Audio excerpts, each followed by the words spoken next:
Muito obrigado. Eu quero começar agradecendo a Global Link, Liliana, quem tem nos ajudado com toda a questão da interpretação simultânea. Muito obrigado, Liliana.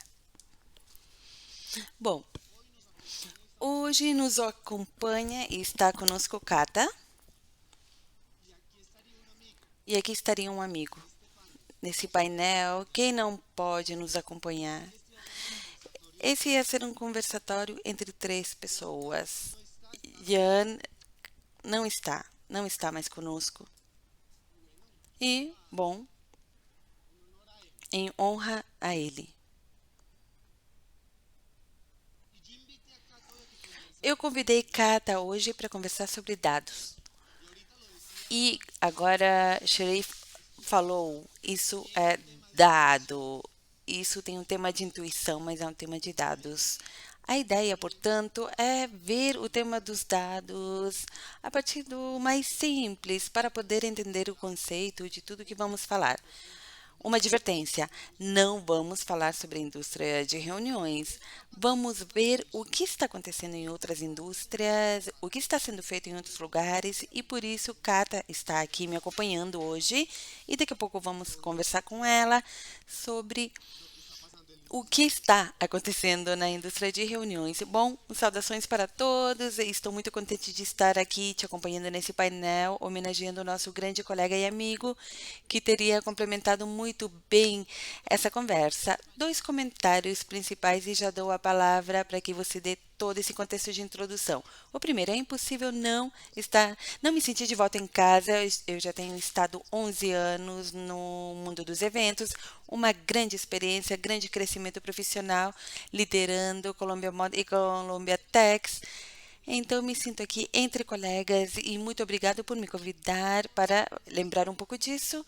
E como Santi mencionou, vou acompanhar a partir de outra ótica da aviação, que, sob o meu critério, tem alguns temas muito específicos que daqui a pouco eu vou compartilhar e dar uma visão de como estamos fazendo, e também o melhor storytelling da história. Todas as indústrias podem fazer isso a partir de qualquer momento, foi mencionado agora há pouco, desde o planejamento de uma viagem até quando você pega a mala e vai até o aeroporto.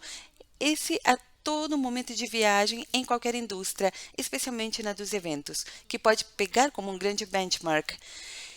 E com o Santi já compartilhamos muito sobre esse tema. Santi, o cenário é seu e vou compartilhar algumas experiências para que isso seja bem agradável sobre o poder do dado. E também é importante dizer que Kata, quando nós começamos em 2011 em contato, Kata foi a pessoa que nos deu a possibilidade. Esses jovens, ela falou, tá, eu vou acreditar neles, eu vou dar a eles a oportunidade, e foi um apoio muito importante. O cliente é grande e agora somos mais um dos clientes. Ótimo. Então, para falar de dados, o que temos que entender primeiro? O que é um dado? E por que é o que indique o valor de uma coisa. Então, vamos ver essa imagem. Ali eu tenho um monte de dados, é uma bola de golfe, é branca, está suja, são muitas. Quanto medem, quanto pesam, para que servem, qual a marca, por que está de cor laranja. Cada uma dessas perguntas está representando um valor designado a uma coisa.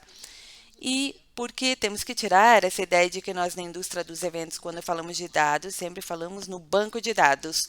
Identificação, nome, sobrenome, cargo, profissão, de que país vem. Mas, finalmente, vamos ver que isso vai muito além do que podemos revisar. Segundo, toda a questão dos dados, podemos ter diferentes tipos de dados. Aqui, somente para dar um exemplo: dados qualitativos, dados quantitativos, perdão, e os dois vão nos entregar diferentes informações. E outra coisa muito importante, como os dados são estruturados. Hoje, 80% dos dados não estão estruturados. O que é isso? uma foto, um documento em PDF, um comentário, aquilo que não pode ser processado e dados que estão pela metade. Por exemplo, um e-mail.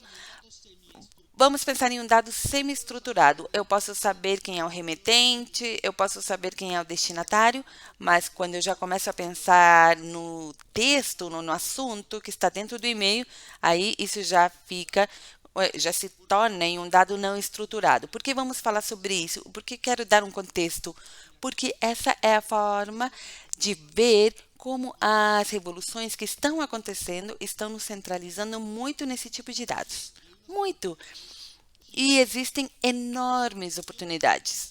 Sempre nos disseram, e agora as notícias são: o dado é o petróleo do futuro.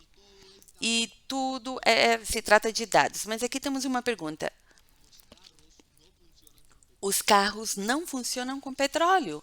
Os carros funcionam processando e refinando o petróleo. E aqui para o exercício é exatamente a mesma coisa. Não serve de nada ter muitos dados, muitos arquivos no Excel, muita informação, se eu não sou capaz de analisar isso, se eu não sou capaz de saber como vou interpretar a informação que eu tenho. O que acontece então? Passamos de ter uns dados, uma imagem, um texto, a ter algo categorizado, a começar a cruzar variáveis que, no final, vão me dar conhecimento. E quando eu vou falar sobre conhecimento, eu digo o que quero saber, como posso melhorar, quais experiências, como o Sharif falou agora há pouco, que experiências eu posso criar a partir desses dados? O mais bonito, e essa é uma das coisas que Bianca falou, não existem frases mágicas. Não existe uma fórmula secreta, porque tudo é diferente, tudo se adapta a cada momento, a cada indústria, a cada situação.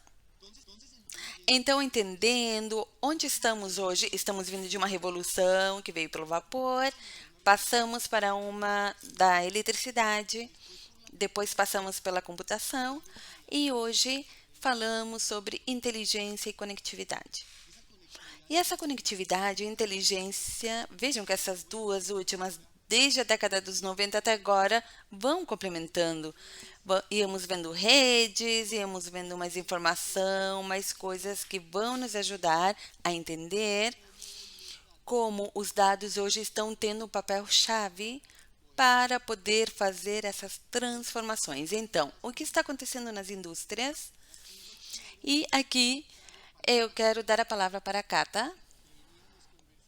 Estávamos conversando sobre as experiências e como foi transformada a forma de se conectar com o público a partir de Viva.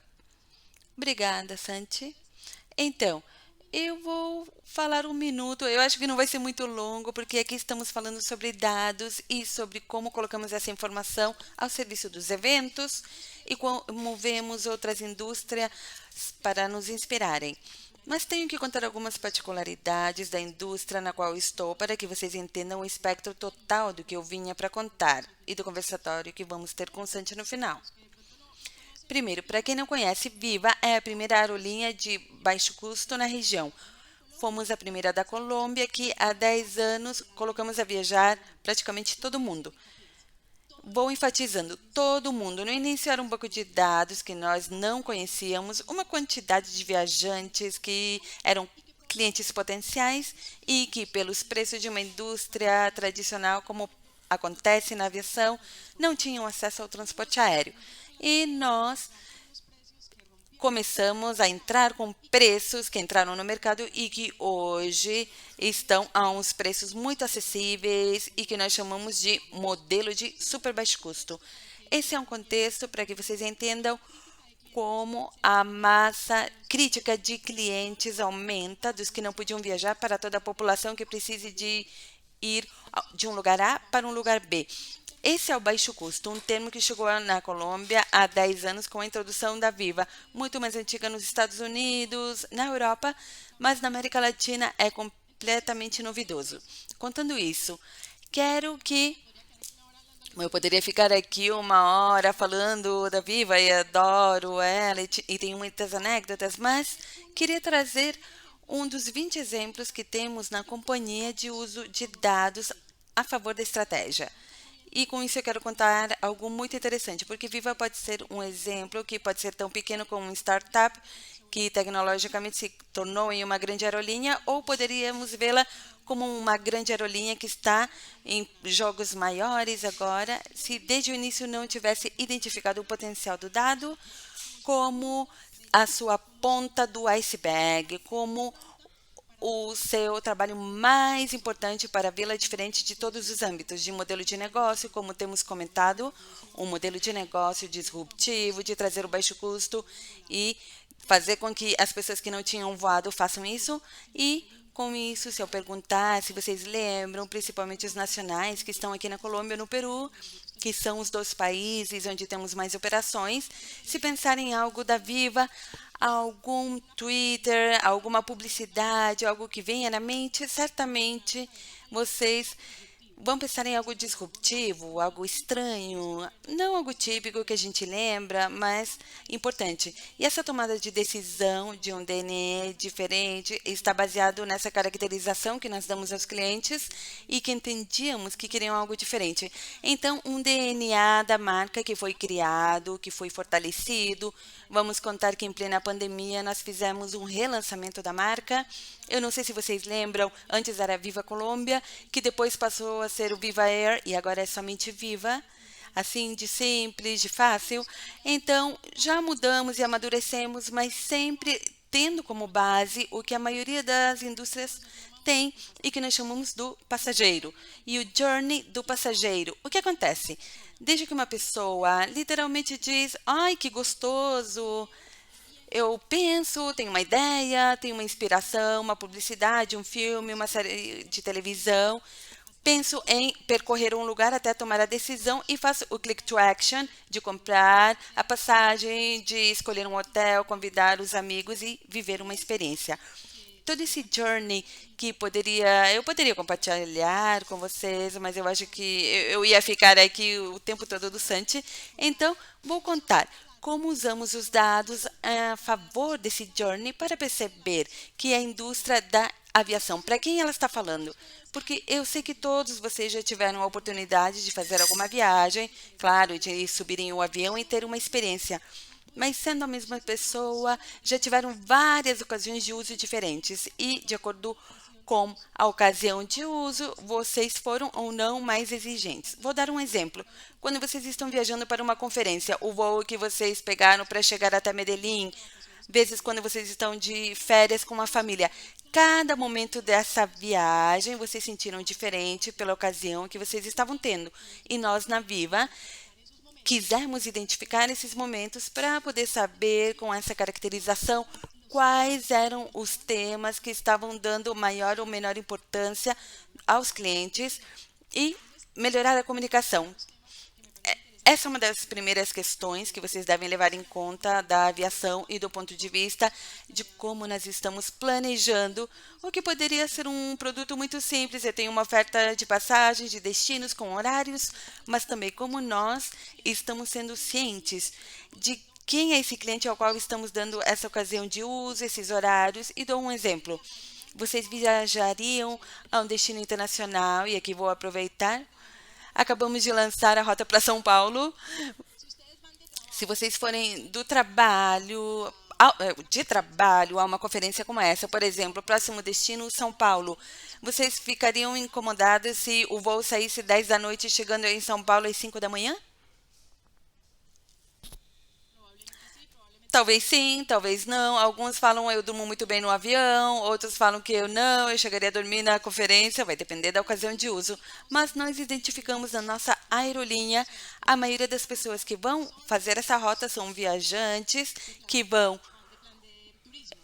de turismo, vão conhecer o destino, querem aproveitar o baixo custo como uma oportunidade para ir a um novo destino internacional, não tem teste de Covid, etc. É um destino de fácil acesso econômico. Então, se nós colocarmos um voo que chegar às 5 da manhã a São Paulo, Nós acabamos de dar um dia completo de percurso turístico, economizo uma noite de hotel e não vou ter problema em tomar um ou dois cafés durante o dia para ficar acordados. Isso nas aerolíneas se chamam red eyes, porque os olhos ficam vermelhos. Entendendo que o nosso estilo de passageiro paga um pouco menos de dinheiro comparado com outras aerolíneas tradicionais, os nossos voos são de baixo custo, econômicos e se querem dormir um pouco menos, o nosso voo vai estar cheio e vamos aumentar frequências, porque entendemos o passageiro, entenderam? Se o nosso alvo fosse o corporativo, claramente nós sabemos que talvez não seja o voo para um segmento corporativo. A aerolínea low cost não tem classe executiva, não podem esticar os pés e dormir a noite inteira e chegar perfeitos para a reunião no dia seguinte. Talvez não somos a melhor opção. A nossa comunicação não fala dos eventos, nem do executivo, nem da pontualidade, que é um dos nossos atributos, mas fala dos atributos turísticos, como você pode viajar com a família, como pode fazê-lo conhecendo o segmento, como você pode dar a caracterização correta. Todo esse exemplo resume isso que está um pouco pixelado, não dá para ver nada, mas o que eu queria trazer realmente o que nós fizemos para chegar a essas conclusões, para poder dizer nessas rotas, vamos colocar esses voos, nesses horários, com essas frequências, porque realmente o que estamos fazendo aí é um entendimento dos nossos passageiros. E aqui eu fico técnica um minuto e continuamos com a conversa, Santi. Santi mostrou em um exemplo e você me lembrou de uma imagem que eu vi de uns Legos. Eu acho que é um grande brinquedo. Os dados são como Legos. Quando estão espalhados não tem nenhum sentido, mas depois geram as maravilhas que nós sabemos. Isso aconteceu conosco. Tínhamos uma quantidade de dados, imaginem, de acordo com a minha época de eventos. Espérate, que la odio. Mío, ¿cómo puede hablar tan rápido? Qué enfermante. ¿En cuánto van? ¿Qué era? Ah, todavía no llega ni siquiera a la mitad. Ocho.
que hable más rato, no está con, o sea, también debe estar con cronómetro y habla, pero pausadamente. Claro.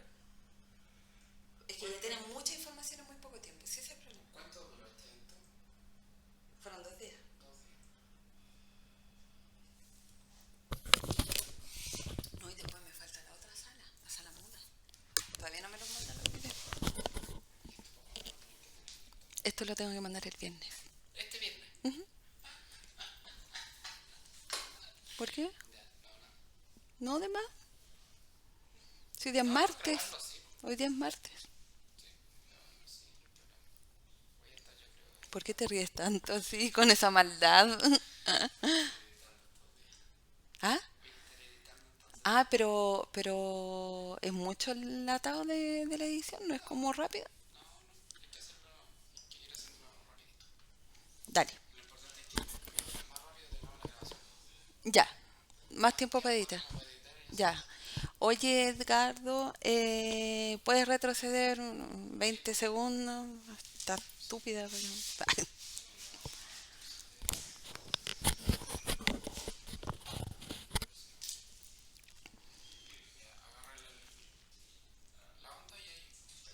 Ya.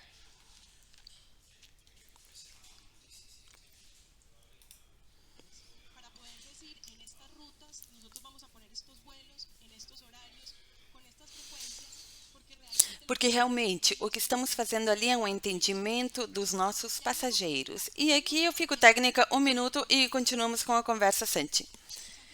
Santi mostrou em um exemplo e eu adorei. Você me lembrou uma imagem de uns Legos. Eu acho que é um grande brinquedo. Os dados são como Legos. Quando estão espalhados, não tem nenhum sentido, mas depois geram as maravilhas que nós sabemos que são construídas com Legos. Isso aconteceu conosco. Tínhamos uma quantidade de dados. Eu lembro da minha época de eventos. O dado é muito importante para poder fazer uma comunicação proativa com os nossos convidados aos diferentes eventos, mas eu garanto que não é tão bem estruturado como em uma aerolinha. Por quê? Porque para poder viajar, você sim garante muito bem, colocar bem a identidade, o passaporte, que o seu e-mail seja correto. Eu não conheço uma pessoa que preencha melhor formulário do que de uma aerolinha, porque isso vai garantir que você não tenha que fazer mudanças e que a informação esteja ali. Então, na Viva, percebemos que tínhamos o petróleo com essa quantidade de dados, mas que nós, se nós usávamos para transportar de A a B, ia faltar. Então,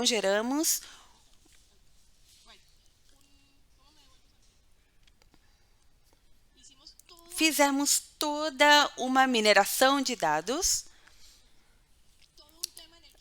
onde a coleta era mais simples, era o passo lógico, porque os passageiros estão ali para viajar e precisam da informação. Mas percebemos que precisávamos ir além do dado, óbvio que já tínhamos e geramos entre as diferentes áreas da companhia uns workshops onde envolvimos, eu também tenho a honra de liderar a área de experiência ao cliente, além de comunicações, e eu adoro as analogias aéreas porque é como uma torre de controle. Nós estamos de cima vendo o 360 da companhia e dizendo para as diferentes áreas: olha, por que não nos reunimos e tiramos benefício desses dados? Vocês do marketing, por exemplo, que tipo de campanha vai servir para vocês? Mas em operações, para estar preparados, para saber que tipo de passageiros vão chegar. Esse é um típico exemplo desse tipo de aerolíneas. A primeira vez que alguém viaja, geralmente é como uma aerolínea de baixo custo como nós. Temos que entender esse passageiro, temos que tentar identificá-lo. E isso é construído quando você olha para ele, quando todos os legos são juntados e você encontra esse alvo para ter uma informação muito mais certeira. Depois fomos para os grandes aliados, os fornecedores, ouro em pó, o que fazemos com as nossas equipes dos aeroportos, as nossas enquetes. Toda essa informação já estava, mas estávamos com o KPI do NPS e podíamos coletar toda essa informação, esses insights que estavam sendo entregues pelos clientes. Começamos a processar toda essa informação, fizemos o cruzamento, geramos hipóteses e fizemos um trabalho no campo. Eu adoro o nosso trabalho no campo, indo para o aeroporto, ir para Cartagena, para Santa Marta e fazer essa investigação. E fomos verificar que aqueles passageiros que nós identificamos estivessem nos aeroportos, que tivessem nome e que fossem vistos como nós havíamos imaginado, para que vocês saibam que tipo de produto o dado entrega, que tipo de informação ajuda a tomar uma consciência interessante de com quem você está conversando, do target. Encontramos que o principal da Viva é o familiar. Eu tenho certeza que vocês voam a trabalho por outra aerolinha, mas quando estão com a família, entram a vivaer.com. Certamente. Esse é o nosso target principal, o familiar, o que viaja com a família, com os amigos. Encontramos que o executivo, após a pandemia, que valoriza muito a poupança e a pontualidade, que percebeu que não existiam maiores diferenças entre uma aerolínea e a outra depois da pandemia, começou a gerar uma grande visibilidade e agora está como um público ao qual estamos apontando. Temos aqui também o aposentado, que eu amo. Eu, por cada voo da Viva no qual eu subo, eu encontro pelo menos um. É a pessoa que está subindo pela primeira vez em um avião. Esse é quem pede uma grande ajuda, não são nativos, não são digitais. O bilhete foi comprado para eles e quando chegam no aeroporto estão enfrentando isso pela primeira vez. Temos que fazer todo um trabalho com esse público. E temos o Z, que é a geração influencer, que antes de subir no avião já está tirando uma foto e que quer um serviço além do qual pagaram. Não importa quanto custou, eu quero que você me entregue o melhor serviço, eu quero chegar a tempo, eu quero estar no melhor hotel, eu quero que o site funcione perfeitamente.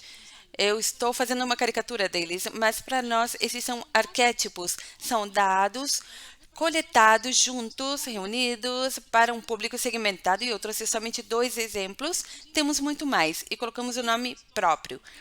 Esse é o típico exercício que as companhias fazem e que eu recomendo que vocês identifiquem e que usem o storytelling da aviação, dessa viagem que faz com que as pessoas pensem, eu vou para São Paulo, até depois mostrar as fotos de São Paulo. E por dar um exemplo, esses são 2 arquétipos identificados na Viva. Como eu mostrei antes, tudo isso está baseado em dados processados. E vou contar isso para mostrar o que Sandy falou no início. Quando eu cheguei na Viva, isso não existia. E eu confesso que estava vindo de um mundo muito formal. Colômbia Moda. Pensem, Colômbia Moda, Colômbia Tex, eventos, negócios. E fui para uma marca que falava de Miquito, o nosso embaixador da marca. Coloque a máscara. Essa é a marca na qual eu cheguei. Eu falava para minha equipe como é difícil aprovar as comunicações de uma marca que eu não tenho muito claro como se comunica e que é tão diferente da marca que eu comunicava antes. E só de intuição coloquei um nome e falei, bom, essa pessoa que viaja na Viva, eu vou colocar. Eu inventei o nome, era Jéssica. Eu coloquei uma idade, um gênero, um ofício, baseado um pouco nos demográficos das redes sociais. Esse foi o exercício que me ajudou na primeira semana a saber se a Jéssica ia entender um pouco o que estávamos tentando comunicar. A Jéssica não fazia ideia do que era low cost e eu cheguei há 7 anos na Viva e 7 anos falando da aerolinha low cost, low cost. A Jéssica não fazia ideia do que era isso. Nós mudamos para super baixo custo. A aerolinha, super baixo custo. A Jéssica não sabia que carry-on é a mala que nós podemos levar na parte de cima do avião. E ela entendia que isso estava incluído quando chegava no aeroporto. Sabe o que a aerolinha de baixo custo incluiu? Uma mochila. Para que não houvesse dúvidas, eu vi se no Peru era chamada do mesmo jeito. E uma mochila não tem rodinhas. E aí começamos a entender o poder de conhecer o cliente, mas, de novo, era algo muito orgânico. Nós colocamos esse nome, começamos a falar disso e fomos então a fazer esse exercício e dissemos quais são as verdadeiras Jéssicas. Não é que a Catalina inventou com a equipe, com o resto das empresas da companhia e viram que Juan Rodrigues é um dos principais viajantes da Viva, uma pessoa que está o tempo todo ciente da poupança e viajar é um grande luxo. E temos todos os demográficos e sabemos como ele viaja e o que motiva ele e o que desmotiva também, porque ali é onde podemos ver o que faz com que ele escolha outra aerolinha para viajar também. Juan Rodrigues é real, é o nome mais repetido do nosso banco de dados da Colômbia, e Rodrigues é o sobrenome mais repetido também. Vejam como é interessante, como os dados começam a mostrar insights, e esse é o exercício que eu quero propor. Conhecendo o cliente, qualquer estratégia de comunicação, de marketing comercial, operacional, vai ter o impacto que estamos esperando. Muito obrigado, Cata. E vejam aqui, quisemos fazer um zoom do que acontece nas aerolíneas. E temos as pessoas que vão aos eventos, temos qualquer indústria a qual queiramos ir. E depois de fazer esse zoom, vimos o que está acontecendo em outras indústrias a partir do dado. Vamos ver a questão dos carros. Hoje em dia, é tão importante o dinheiro para fabricar um carro autônomo como é o algoritmo. Em 2015, no Japão, falaram que dado temos que não estejamos explorando e perceberam que a quilometragem dos carros não estava sendo explorada. E lá inventaram um modelo de venha, eu cobro o seguro em função do uso, o pay per mile. E não é um preço fixo, mas eu vendo para você 10 mil quilômetros, 15 mil quilômetros, e você gasta. Então, a pessoa que ia da sua casa até o trabalho e voltava, ia ter uma maior duração do que o outro. E era um dado que já eles tinham, não inventaram, simplesmente perguntaram o que esse dado poderia me dar de novo e de diferente.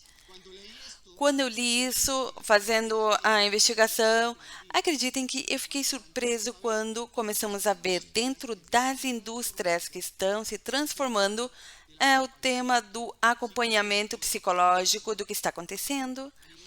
Vejam isso, os deadbots. E já com inteligência artificial, eu coloco o perfil da pessoa, a data de nascimento, o que aconteceu, o que ela fazia, como era. Subo tudo isso em um motor de inteligência artificial e, de um momento a outro, começo a falar com as pessoas que morreram. E isso começou o mais interessante disso é que cada vez vai tendo mais força. Vamos pensar nesse outro exemplo do futebol, que é a primeira equipe de futebol sob o modelo DAO. DAO, o que quer dizer? É uma organização autônoma descentralizada. Vamos pensar para esse exercício no Bitcoin. Quem é o dono do Bitcoin? Ninguém. Todos os que estão ali fazem parte da rede.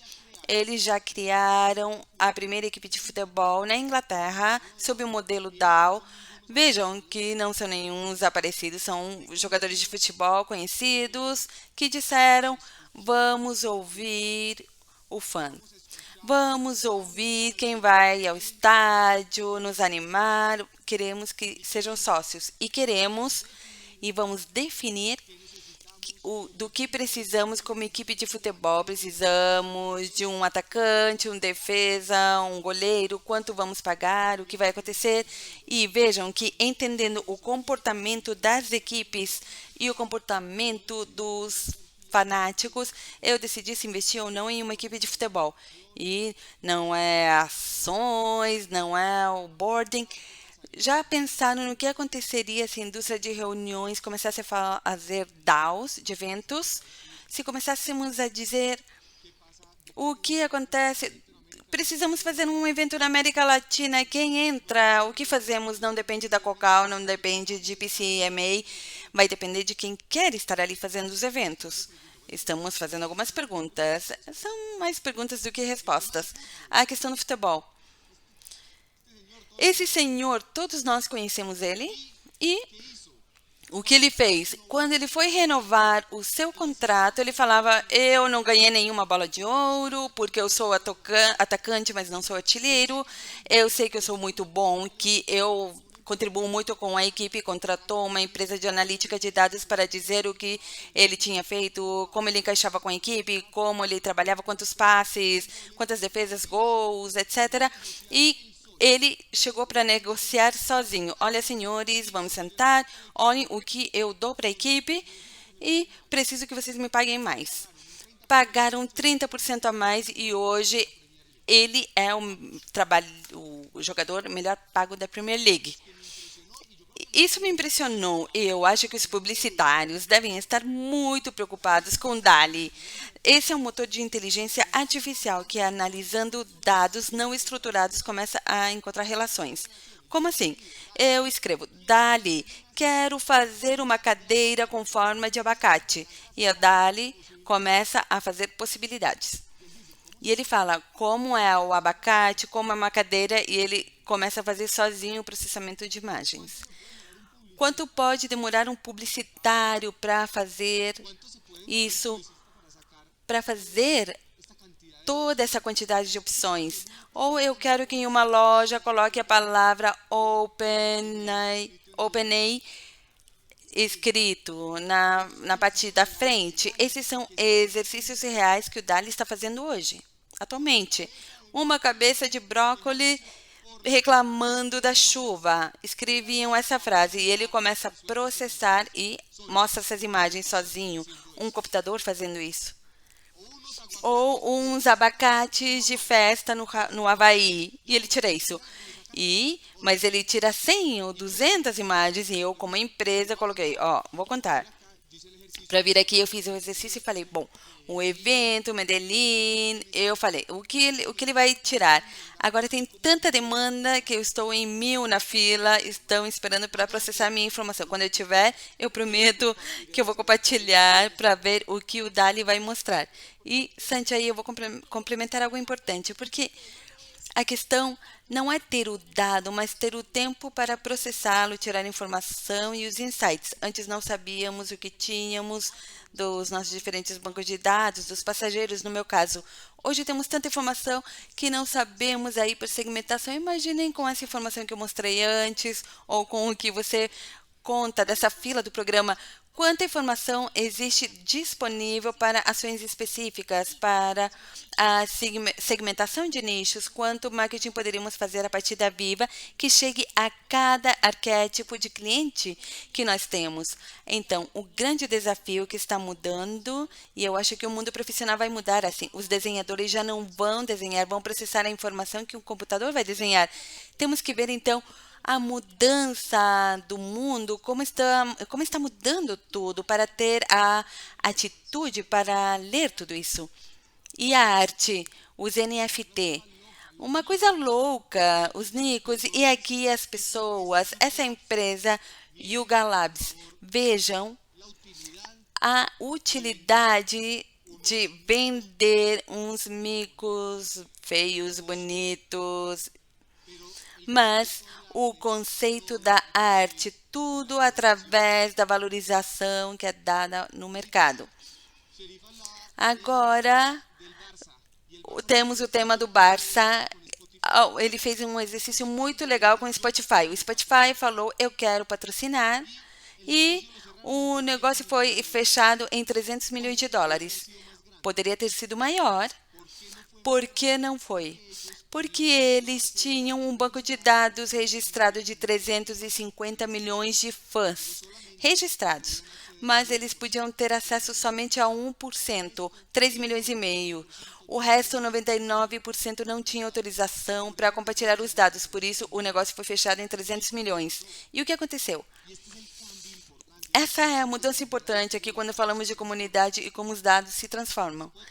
Spotify está em um negócio de audiência e o Barça estava em um negócio de comunidade. E quando começavam a misturar, que informação eu entrego para uma comunidade para gerar conteúdos, para gerar áudios, para saber onde tenho que conectar. Aí era gerada a oportunidade. Então, música, tecnologia e futebol, que vão se misturando por dados. Aqui, as mulheres Elizabeth Arden e a Revlon, que se declarou em quebra-banca, ou com a Fenty, ou Kylie Cosmetics, que hoje estão sendo as marcas importantes. Todos temos que saber como manejar enquanto Elizabeth Arden estava falando com 3 milhões de pessoas nas redes sociais. Fenty tinha 18 e Kylie Cosmetics tinha muita gente. Eles perguntavam em que cidades estavam, o que estavam demandando, qual era o produto entregue, e daí começavam a tirar todas as informações. E por isso esse crescimento. A Netflix, que todos sabemos, que é uma das companhias que mais trabalha com dados e que hoje a sua criação de conteúdo está baseada no que as pessoas querem ver, e começou a fazer uma sugerência do ranking e vimos essa notícia há pouco tempo, que o motor de inteligência artificial da Google tinha contratado um advogado porque eles estavam vivos. E saiu, e então o advogado teve que se esconder pelos problemas que isso estava trazendo. E para a indústria de reuniões, no final, ela tem que ser importante o dado, ele tem que ser estratégico, porque às vezes entramos no erro, ah, que entre todo mundo e que não tenhamos fila. Não, não. Isso é grave, é como dizer que, como estamos em imigração em uma aerolínea, que todo mundo entre e não tem problema. Ou no país, que entre todo mundo e não vamos pedir nem passaporte, nem visto. Nos eventos, temos que deixar um lado e entender essa importância. Ele tem que se tornar estratégico. E quando eu peço um dado, quando eu pedir qualquer dado, vou gerar expectativa. Sempre que eu pedir um dado, alguém diz, me dê o endereço da sua casa e a gente diz, para quê? Você vai me enviar algo? Não, é só para ter. Não, não me peça. E agora eu quero fazer esse exercício e podemos conversá-lo mais tarde. Pensem na cor favorita e pensem em 3 coisas. Por que vocês gostam da cor favorita? Depois pensem na segunda cor e escrevam 3 coisas. E depois pensem na terceira cor e escrevam 3 coisas. No final, não é o que eu pergunte, é o que eu faço com o que eu pergunto. Agora, vou deixá-los assim, não vou falar o porquê disso, vamos ver depois, mas para fazer o exercício. Temos que aprender de outras indústrias, por isso eu falei para Cata que você está conosco, temos que trabalhar com outros conhecimentos, temos que conhecer mais os clientes e automatizar processos. Porque estamos falando de dados, porque como companhia, é uma companhia que tem trabalhado com isso, ajudar os nossos clientes a administrar sua informação, com mais de 1.400 clientes para a pandemia. Já temos mais de 2.500 por ano, entre 20 e 21 fizemos mais de 1.300 e aqui continuamos apoiando e crescendo, junto com os clientes. Obrigado.